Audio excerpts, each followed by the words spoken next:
जी अस्सलाम वालेकुम दोस्तों, उम्मीद करता हूँ सब दोस्त खैर खैरियत से होंगे, जहाँ भी होंगे अल्लाह ताला के इज़्ज़ ईमान में होंगे। मेरा नाम ज़ुबैर है, Punjab goat farm M Zubair goat farm से जो है मुखातिब हूँ।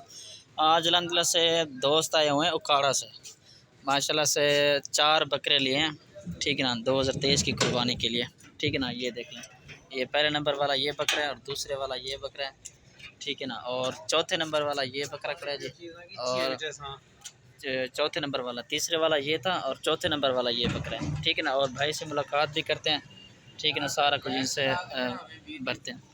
अस्सलाम वालेकुम सर जी, क्या हाल है भैया, ठीक है, तबीयत से ठीक है ना। कहाँ से आए आप?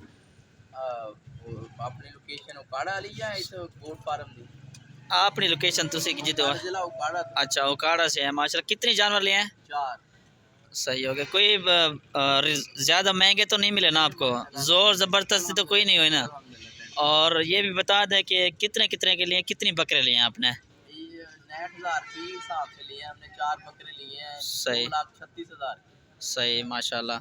और दोस्तों को क्या पैगाम देना चाहिए, कितनी में ये भी बता कि कितनी फार्म है और सबसे कम से कम रेट में जो है ना आपको किस फार्म से जो है ना बकरे मिले हैं? ज़ुबैर पंजाब गोट फार्म से मिले ना? गोट फार्म सही सी माशाल्लाह। और इधर काफी फार्म आप देखे हैं, अपना हिसाब से जो मुनासिब लगे आपको। इधर सही तो हर सही चीज़ है, 200-300 बकरा 400 बकरा खड़ा है इधर। सही सही। जी चलिए शुक्रिया जी, शुक्रिया।